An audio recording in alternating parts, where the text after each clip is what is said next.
Hello. Hey, Jesse, how are you? Good. How are you guys doing? Doing good. How's Shelly? She's doing great. She's the best. Thanks for all your help during the week. We do She appreciate looked it. like she got groomed or something. Did she? Yeah, a couple weeks ago. Yeah, because I know she was kind of. I think she had like little tufts of fur kind of sticking out, and then Yeah, her matting is something we struggle with. Yeah, so we try hard to brush her and stuff, but yeah. So how can I help you guys? Yeah, so we just wanted to learn a little bit more about the e-collars, pros, cons. If you thought it was recommended for someone like Shelly, what it does, what it doesn't do. Sure. And you know her, so just kind of would love your take too. Yeah. So I'm in the school in the school of e-collars are great for every dog, even puppies. Okay. So I can start a puppy as young as 2 months, but the 99.9% of the population is like, oh my God, e-collar on a puppy. So I don't start till 6 months because typically by 6 months, the puppy has driven the owner crazy enough that they're like, okay, I need an answer. And I go, okay, now we start this process. Yeah. But it's, we had 2 puppies here that are under 6 months. I don't know if you saw like Azula, the Doberman puppy. Yeah. Yep. Who was here with us for a month, and she's great on the e-collar, right? And she came to us at 4 months, so I think she's now 5 months. So, but great example of remote work with the puppy, so it's perfectly fine because it's about how you layer it in. For the reason why I'm in that boat is because life's gonna throw stuff at you, and you have off-leash dogs, you have random fireworks, you have things that just may randomly scare Shelly that you weren't aware of. And if she's at, like, for instance, Oz Park running around and playing, and you call her and she doesn't respond and you go and get her, like, it's like, whatever, right? But then if something happens and she has to take off, well, now you have no means of making her return, right? Mm-hmm. So that's really, and when 10 years of training, and I like follow the trainers now, like on TikTok and stuff, and I'm like, it's just funny how different we are in terms of our perception. Mm-hmm. And I guess I'm super biased because I'm in Chicago, right? In Chicago, the next place that I would think is that's busier or as busy as New York, right? Because it's so dense and everything that I would think that they're also, it's kind of like the same mentality. Is things can happen in the blink of an eye. I've had clients, they turn a corner and there's a dog right there and there's a dog fight. I've had dogs run away because of fireworks. I have dogs be attacked by off-leash dogs in the city. I've heard so many things that I go, well, the only tool that allows you as close to 100% guarantee of getting your dog back is the remote collar, right? Mm-hmm. Because with food, if she's doing something that's more rewarding, she's going to be like, hey, like, yeah, you got chicken, but I only get to play with my friends once a day, mm-hmm. right? Or if she's on a prong collar, which is the spiky looking one, or even a gentle leader, I think she may have done gentle leader before. Yeah, we did. It's great when they're on leash, but then when you remove it, now again, you fall short and we don't have a means of making her return, right? So the e-collar, that's where it bridges that gap. On or off leash, I have control. In an emergency situation, I can also regain control. So that's why I put every dog on it, regardless of personality type, regardless of breed, regardless of, like, if they're social or aggressive, because people look at these tools and like, oh, my dog's not aggressive, they don't need that. And I'm like, well, if your dog's going to be off leash in an unenclosed area, then in my opinion, you do need that. Okay. So, like, if your life with Shelly is she comes to daycare, you walk her in a leash and you take her to the dog park and she would never be off leash in an unenclosed area, technically you would be fine because your exposure to risk is much lower. Okay. But if you're taking her to an unenclosed area every day for 30 minutes a day, you're exposing yourself to a risk of the random firework or something spooking her and her taking off and getting out of the area. Does that make sense? Yep. So I really go by, because I get people that come in here and I'm like, why are we here? Like, you don't need me. Sure. Your lifestyle with the dog, I'm like, you don't need e-collar because nothing that you do with your dog is telling me you need this kind of control, right? Yeah. Now, some people, that is their life. They go to the dog park, they walk the dog and stuff, but they're like, but I don't want my dog pulling. And if I could do more, I would do more. Right. But I just don't have the control over my dog yet. Then I go, okay, then that's where I step in. I go, this is where we're going to use this tool. In regards to like, so like when I get a fearful, anxious, or nervous dog, someone might say like, oh, like you don't want to do e-collar with that dog because they're fearful or they're anxious. And I'm like, that's the dog you absolutely do want to do the e-collar with, because that's the dog that's actually going to take off on you, you Mhm. know? And it also builds confidence. Like people have a hard time believing that, but dogs bite each other. You know, they're very physical, and the mother will like nitpick and poke and prod and bite and nip their puppies to toughen them up. But then when people get their puppy at 2 months, if it happens to be a weaker puppy, they tend to not correct the puppy with any kind of physicality. So then the puppy doesn't toughen up to things and then doesn't know how to handle stress. You know, so when done correctly, in my opinion, it's very beneficial. It's just a matter of like what the owner actually wants to do. You know, from what I've seen with Shelly, it looks, you know, because dogs recover differently. I can't. A dog can look completely stable, but then have a slow recovery time. From what I've seen of Shelly, my assumption is she would recover very quickly. But if she didn't, like it's nothing to be concerned about because it's not out of the ordinary. Because with exposure and more work with the collar, it gets the dog over it. Mhm. What tends to happen is when people see their dog go under stress, they don't like it. So then they tend to use it less. So they kind of bring the dog to the threshold, but then they don't work them over the threshold, Mhm. you know? So it's kind Yeah. of like for us, like for me, when I first learned how to drive, I was super stressed. I was like, if I get in a car accident and people die, it's all my fault, you know? And then you get used to it. And I drive on the expressway, I speed, you know, all this stuff and whatever. I'm very comfortable with driving, right? But in the beginning, it was very stressful. But had I avoided driving, I would have never gotten comfortable with it to drive like I drive now. Does that make Yeah. sense? So Yeah. same thing with the dog, you know, it's the e-collar is a stressor because it's an aversive. Stress is a part of life. We work the dog through it, and we might see some stress for a little bit, but then after you've worked it for a couple of weeks, the dog should be over the anxiety of the collar or whatever, the nervousness, and then Okay. you're good to go. And then do you do you recommend? I mean, does the collar stay on 24/7? Is it only when you go to like a park? That's how does Correct. that? Only when you need it. Okay. Okay. So you know, there's three different training methods, so to speak. There's food only, there's gentle leader prong collar, and then there's e-collar, right? Mhm. Is with any of these tools, whenever you remove the motivator, you're always going to see a dip in behavior or performance. It's just how it is, right? So like if I stop paying my employees, do you think they're still coming to work? All right. No, there's no incentive, right? And then for me, you know, in terms of aversives, like growing up, you know, if I didn't do my homework, I would get spanked, right? So a negative, like wanting to avoid a negative, is also a motivator, right? Yeah. So here, whenever you remove that, performance is always going to dip regardless of any method that you use. So I always think it's funny when trainers argue with each other, because a trainer might say like, oh, well, the dog will only do it if you have a treat. And then the trainer will come back and say like, well, the dog will only do it if you have a training collar. And I go, yeah, I'm like, it goes both ways. So Right. like I can stay on the conversation because I understand this is just typical behavior. It's called opportunistic behavior. So what happens is you guys drive, Mhm. you go on the expressway, Yep. you go the speed limit. Never. Yeah. Most people don't, right? But if you see a squad car, what happens? Sure. Break. Slow down, right? Because now there's threat of consequence. And you want to avoid that consequence. So we go the speed limit, but as soon as we pass up the cop and we're clear, we tend to speed up again, right?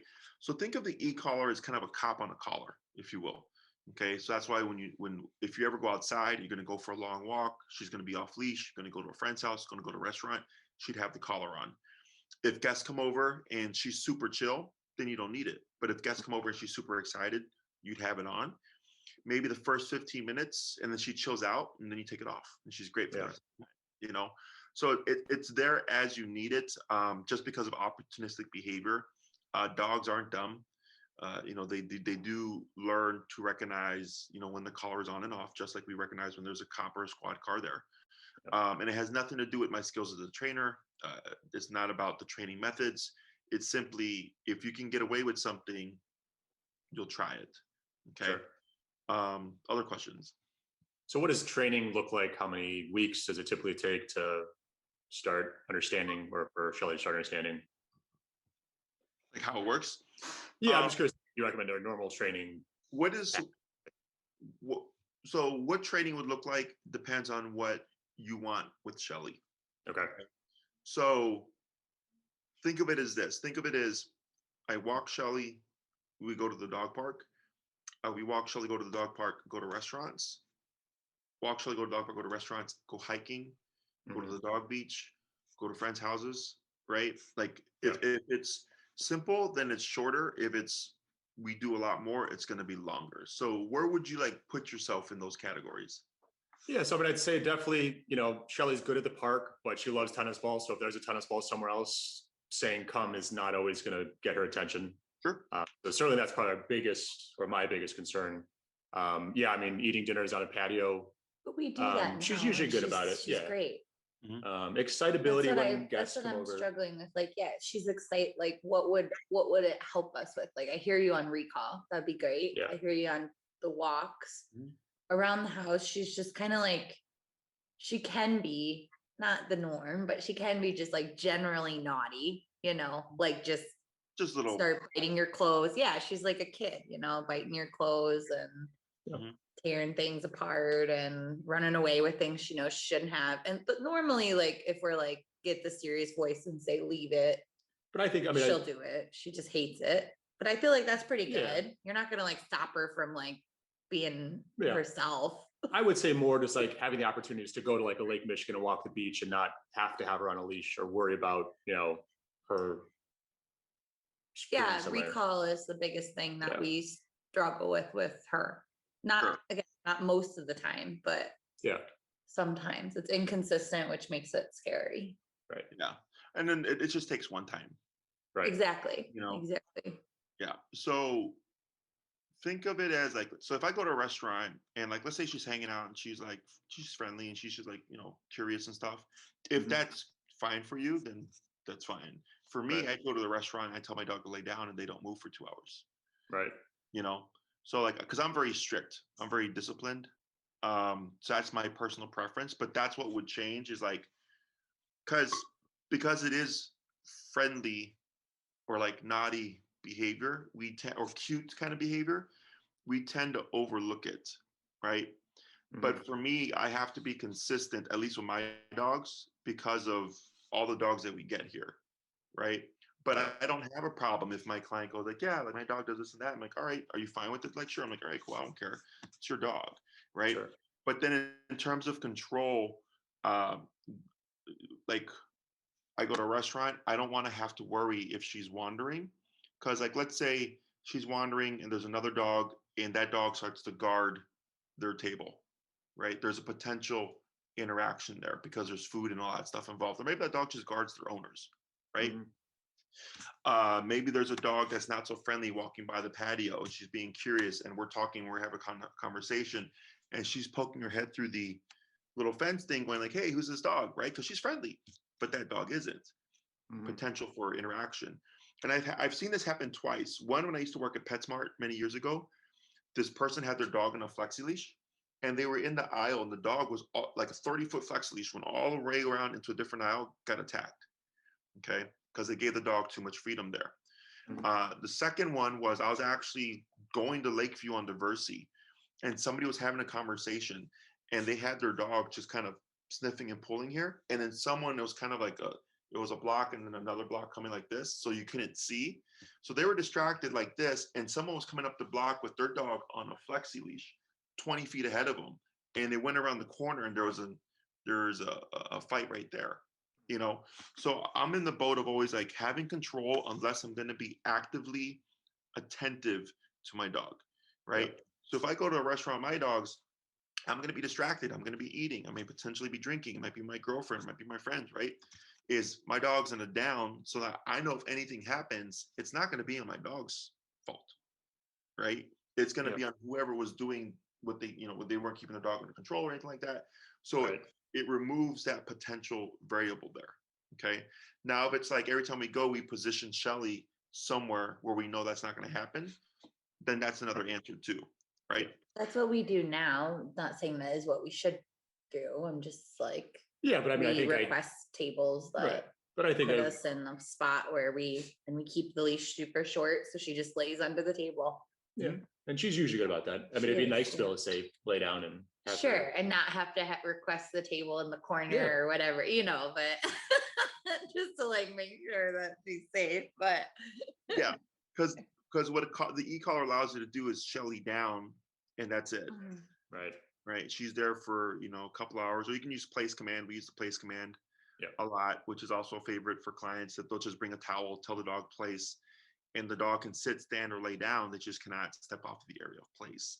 Yeah. And that's usually a favorite for like restaurants and stuff, because let's say you go and you want to have her under control, but you don't want to have to be like so kind of attentive to like, is she holding the down? Right. Does that make sense? Because if you down her, down is down. There is no exception.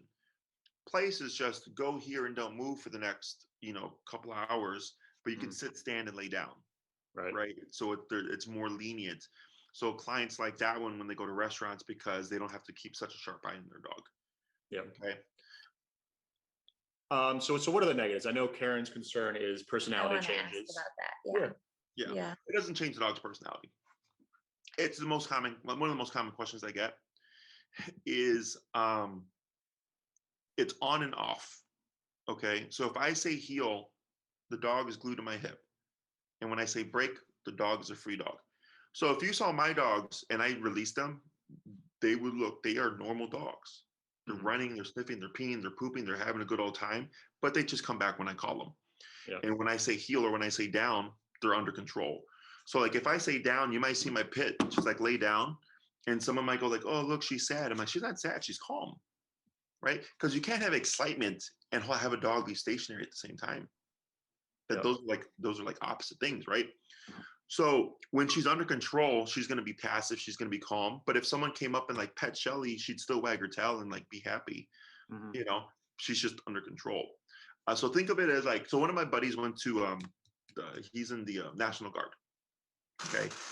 I've known him since high school. We've partied together, we've gone drinking together, and all that stuff. And he is the same guy. He is just now very regimented and very disciplined in how he lives his life, right? Because he's still with the Army and the military and all that stuff, right?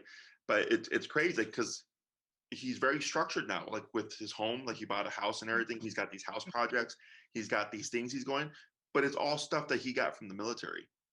Does that make sense? Yeah. It's the same thing with Shelly. I'm not trying to make a robot here. I want to have a dog, and actually it ends up, in my opinion, balancing out the relationship a lot. Like Shelly's a good dog. She's a great dog. She's super friendly. She's very sweet. She's cute, right? But I have other clients whose dogs pull them too much. I have a dog. She's a black lab. She's super cute. Her name is Juniper, and very friendly, very social. They did a lot of positive reinforcement training since the day they got her.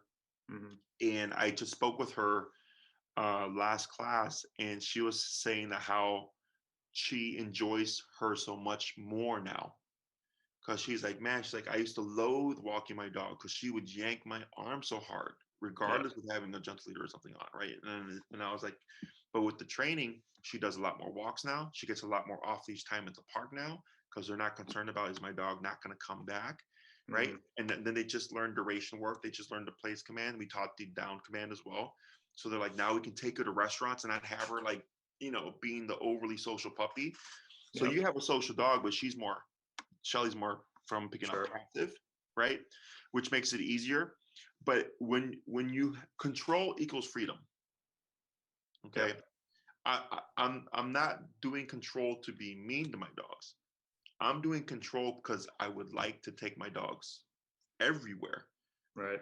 And not having to worry about like, oh, if I go to this place where there's going to be lots of dogs and stuff that I don't know, isn't a worry to me, because I know of the level of control I have with my dogs. So it won't have any impact on her, on her personality. What we may see is Shelly's true stress response. Okay. So what that means is, let's say you've never seen Shelly become anxious. Okay. And then you start e-collar, and then you see her become anxious. People will think, oh, did the e-collar make my dog anxious? And I go, no. I'm like, your dog's stress response was already anxiety. you've just never seen your dog under that much stress before. Okay, so then it's going to come up. But then, like I said, you have to keep working the dog, and then you get them over threshold, and then that goes away because they understand or associate what's going on. Yeah. So a good case to watch is actually Rosie. I don't know if you guys follow her on Instagram, the I don't the know. cream retriever. Mm-mm. Yeah, she's got a lot of followers, but she's doing training with me. Okay. She's a good one to watch. So if you see Rosie class 1, she is whining, she is whimpering, she is all over the place. Okay. Mm-hmm. And then you see her now. I'm having class 7 with them today, but you see her now. She's great. She's stabilized. She takes the pressure well. She understands the conversation, but it's because they continue to work with her. Yeah. But when people see that, they go, "Oh, it's making the dog worse." They go, "No, no, no. We learn to handle stress by having stress happen, but then working through it." Mm-hmm. Right? Like that's how humans operate. It's the same thing for dogs. Okay. Yeah. But it's controllable. Okay. Because she can turn the pressure on, she can turn it off. So once they learn the conversation, they go, "Oh, there's nothing to be so worked up about. Like this is just like this. There's a reasoning behind this." Mm-hmm. That they build confidence and they're not so averse to the collar. But in the beginning, you might see that because one, it's completely foreign to her. It's a stressor that she's never felt before. Um, it's what was the other thing I was going to say? What was the third one? I'm blanked out. But it's not uncommon. I see it all the time, and my clients, I can always tell the clients that do their homework because their dogs will make progress. And then I get my clients and I can tell that they're too soft because through conversation, they're like, "Well, like, and I'm like, "You're going to keep your dog in that pocket." And then it's going to take longer for them to overcome. Yeah. Okay? Makes sense. So what is a typical training? Oh, yeah. Okay. You can go first. Yeah. So what is a typical training package like? Is it in person at camp perspective? And then we do homework? Is it during daycare or So you how have does a that couple of choices. Mhm. I do in person still. Okay. We're going to be transitioning to Oz at some point. We're just holding off because the weather is still kind of on and off. But right now we have clients that meet at my facility once a week for an hour or whatever. Mhm. It's plenty of space to work in. Even for like recall stuff, we have plenty of space to work with. And it transitions to the neighborhood fine. It just means your number may be different. So the e-collar that we use has 127 levels, okay, in increments of 1. Yep. Cheaper models or old school models had like 10 levels. Okay, so 10 and 127 are the same. I just have 117 more divisions. Okay, so I can really fine tune it to the dog. So if let's say Shelly worked here and her number was 25, okay, and she's perfect, and you go to the neighborhood and 25 isn't working, it just means she needs more power because of the environment. Yep. Okay. So it's really common sense and logic based. So once you understand that, you might go like, "Oh yeah, in the neighborhood it's 45, at the facility it's 25. When she's playing with her dog friends, it's 75, because she's more excited, she's stimulated, she's running around, she's bouncing." That's not uncommon, but you'll learn these things. So we still do in person. So if you do in facility, it transfers to the neighborhood just fine. You just have to figure out what the level is going to be in the neighborhood. Yeah. I still do in home, but that's at a higher rate now. Sure. Because most people are traveling to me now because of COVID. Yep. I used to do strictly home to home, but then when COVID happened, nobody wanted people coming into the home. Sure. So I had to completely flip how I operate. So now it's backwards. But it's been working great for everybody. Yeah. It's all verbal instruction now. So if I'm working with 2 people, like couples and stuff, um, you're doing all the training. I'm coaching you through it. Okay. Yeah. And I'm present there with you in person. So you're learning everything from ground zero. Got it. Everything is tied to you. Nothing is tied to me, which is a very common issue where clients will say like, "Oh, like the dog listened when the trainer was there, but then doesn't listen when the trainer's not there." Right. Right. The pro of that is you learn everything yourself. You learn a lot more. Yeah. The con is it takes longer. Okay, because I give you a topic every week to work on. Okay, Sure. build on that. But training is all about time, anyways, so that's not a problem. Yeah. There's also the option of daycare and train, where you drop Shelly off in the morning, like a regular day of daycare. But she would get a lot of training during that day. Okay. Mhm. So think of it as 1 week of our time is like 3 weeks of your time. Okay. Okay. So it's faster. We teach everything right off the bat. Like within 1 to 2 visits here, she's going to have already been taught all 6 commands or retaught all 6 commands with the e-collar. Mhm. And then the con is the training is tied to us, Right. right? Because we're doing all the work from her. So then we have to transfer that to you. Yeah. So what we do now is we make training videos. Okay. So if you do a daycare and train, Enrique is the facility training manager now. So that Mhm. he's handling all that stuff. Good for him. Yeah, he's good.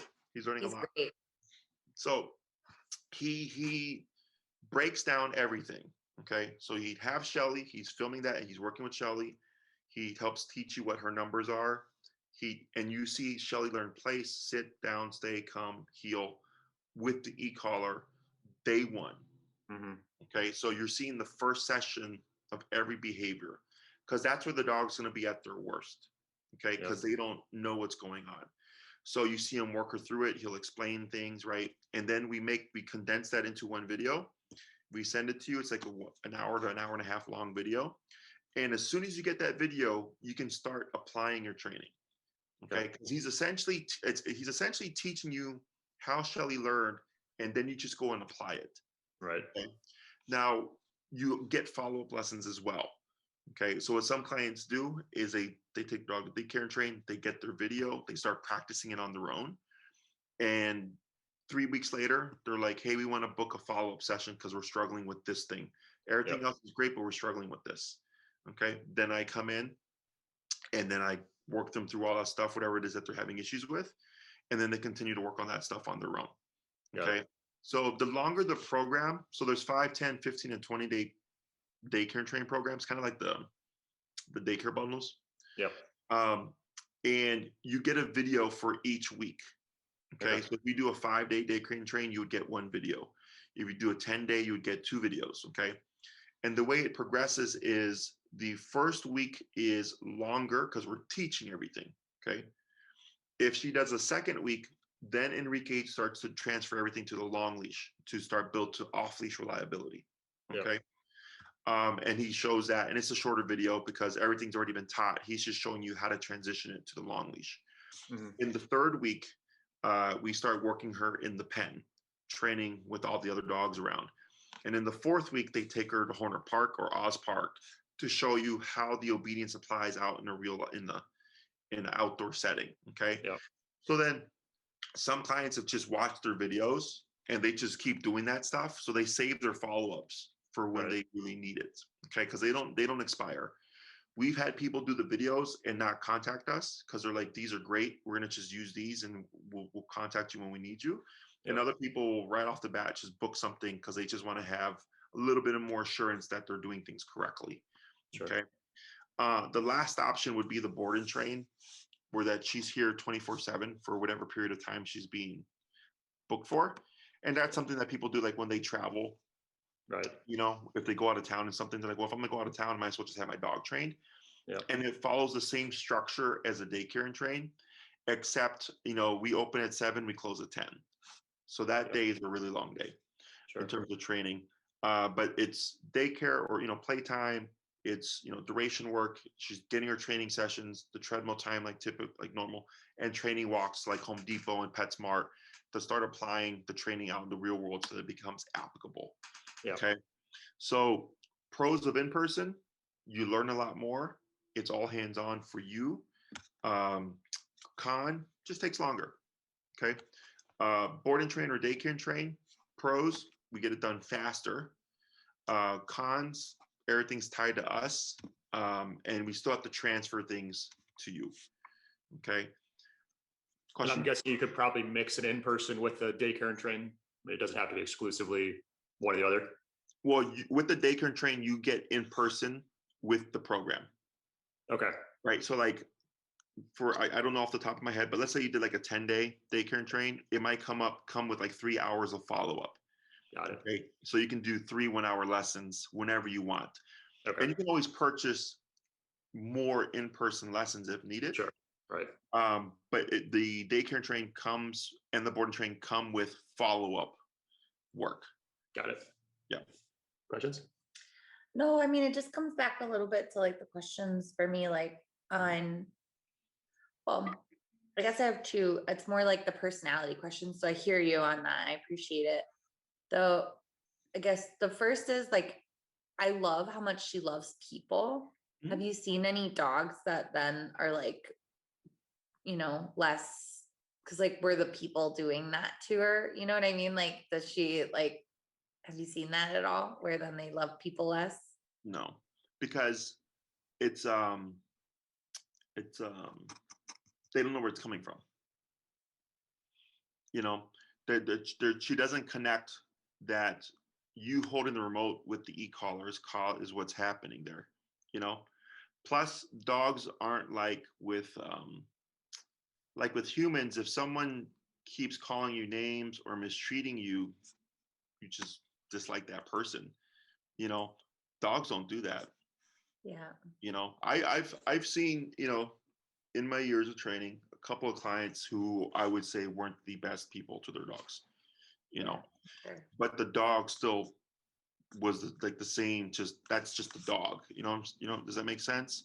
Yeah, I don't worry about her not loving us. I worry about her like just the way that she interacts like with people changing, you know? Because like I love that, like I honestly like I love that what I don't have to worry about is like I have friends with kids come over and like, yeah, I tell them to be careful with the dog and not, but like I know she's gonna be like great with them. I, don't. Yeah, I like don't, I know what you're saying. Yeah, no, I've not ever seen that happen unless that was already there, yeah, okay. right? So like, um, like if I'm working with a dog that has already bit the owner, right? I will tell the owner, because now we're putting discipline and confronting Yeah. a problem. This is something that may potentially happen because it's already happened. And now that you're confronting your dog, the dog's like, screw you, I'm not going to do it. And you might see some aggression, but it's not making the dog aggressive to the owner. The dog already was. Does it make sense? Yeah. So the e-collar won't pull out what's not already there. Does that make sense? So that's why I said, like, people think the collar made the dog anxious. And I go, no, your dog was already anxious. You just never saw it come out because the dog was never under stress. Yeah. Make sense? Yeah. Yeah. Yeah, I think your concern is like the dog being more robotic. No, No? not more robotic. Just like even just what you just said, like the dog was anxious somewhere in there and now it's gonna come out. Like I don't really care, I guess, what's underlying there. If it's like, because I don't think there's any aggression in her, like really. So I think it'll be anxiety, if anything, because she does have some like very light anxiety, like paw chewing and stuff like that, or pulling hair out of her tail. That's one of the reasons we've had to like have her groomed. Is sometimes she'll like, if she is under stress, like when we went on vacation, she'd pull her hair out literally. So I'm just like getting, that's more what I'm thinking about is like, would I want that to like, if that does come out? Oh, I see what you're saying. So Yeah. it's not going to come out like that. It's going to come out in response to the collar. So she's not going to get the collar and then start pulling fur out her tail. You know what I'm saying?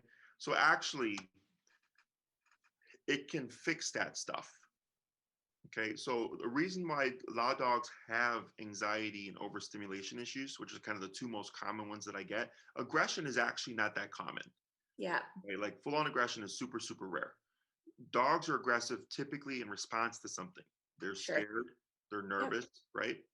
But overstimulation, which is like too much excitement, or anxiety, because they're very much very similar, are the two most important, two most common. That's fair. Because people don't discipline their dogs. Because remember, for Shelly, if she was with her litter mates or her mom or other dogs, they would nip and bite her to correct her. And they don't care that she's sweet Shelly. They just go, we don't do this.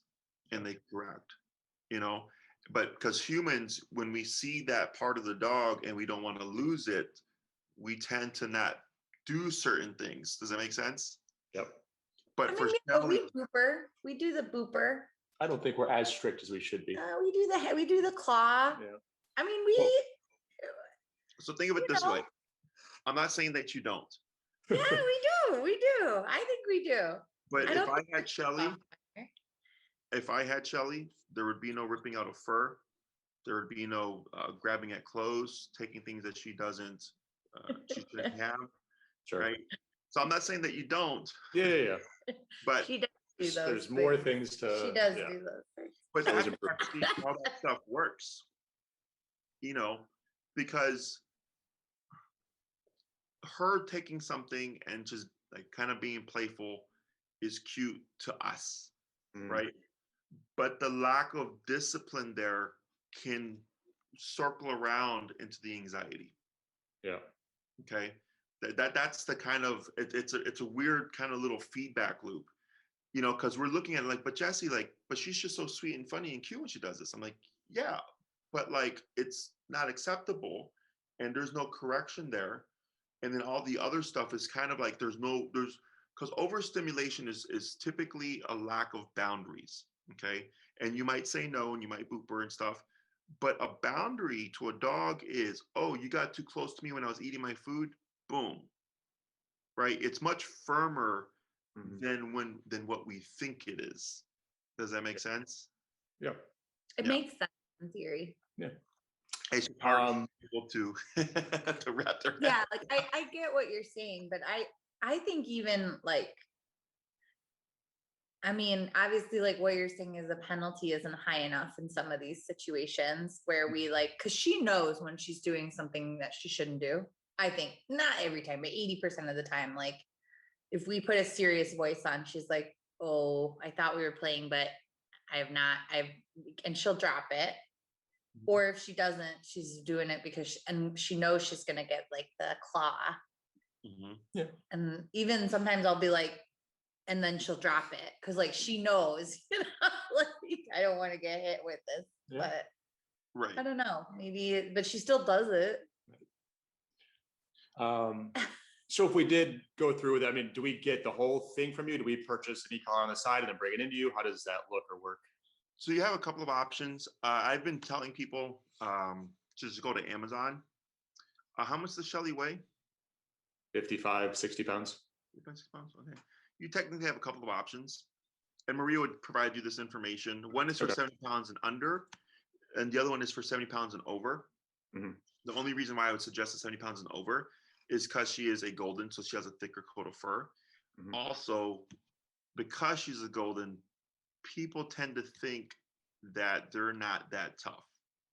Okay. I had a golden that I worked with not long ago, and he was tough. He was a sweet dog, but he was tough. She's tough. So having the higher powered collar, one, you don't have to worry about, is she going to be too resilient that the collar won't affect her? Or two, in case of an emergency, you want to account for stress. She's going to be running. She's got a long coat. She's a 55-pound dog. Like there's other things that factor in. And I want to know, if I have the highest powered collar, I'm going to have the highest chance of cutting through all that stuff. Yeah. Okay. And you can get them on Amazon. I just placed an order myself for my own stock of collars. So I'm going to start selling them myself as well. Okay. So you can do either or. I don't care. I should have mine by next Friday. But I would advise because it's like just $50 more, I believe, from the one is like 287-ish. I believe the other one is like 325-ish with tax. I have to take a look. So it's the best collar. They last a really long time. It's a rechargeable lithium battery. It's a 1 mile range, fully waterproof system. So, she can go swimming in it and stuff like that. We just want to be mindful if she's wearing it for more than 2 hours, you do want to rotate the collar so she doesn't develop pressure sores. It's not from the e-collar, like the stem. It's from two things poking in the neck for a long time. So you want to rotate it. It's kind of like people with bed sores. They have to rotate them every so often. Or if she's swimming, you want to rotate it more frequently because the moisture that gets in there can cause a hot spot to happen with the box and the body heat and everything. So just rotating that more frequently if she's going to be swimming. Otherwise, I've worked with dogs with heart murmurs, dogs that have had seizures, 12-year-old dogs. My 8-pound Chihuahua is trained on one. They're perfectly safe to use. Got it. Okay. Other questions? Any other reasons why not why others wouldn't, why you wouldn't, wouldn't do it? Like any other concerns you have, like that we should think about? Because I haven't heard really any. No. Well, I'm biased.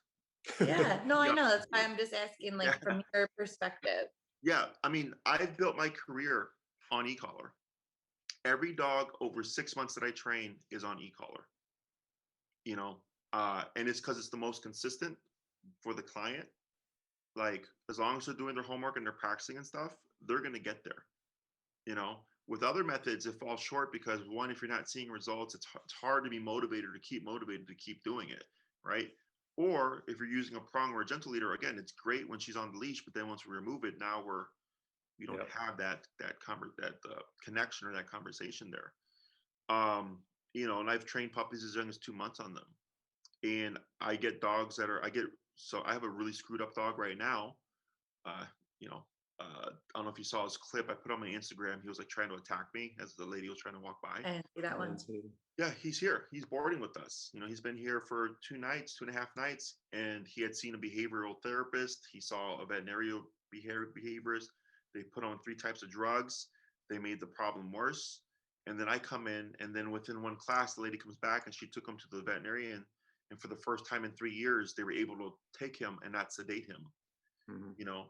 So, and he's a super high anxiety dog, so it's great in my opinion, for every dog. Puppy, friendly, social, aggressive, fearful, anxious, nervous, because everything's at the press of a button. You're not dog trainers, right? It's very simple to use and get effective results. It's the greatest margin for error.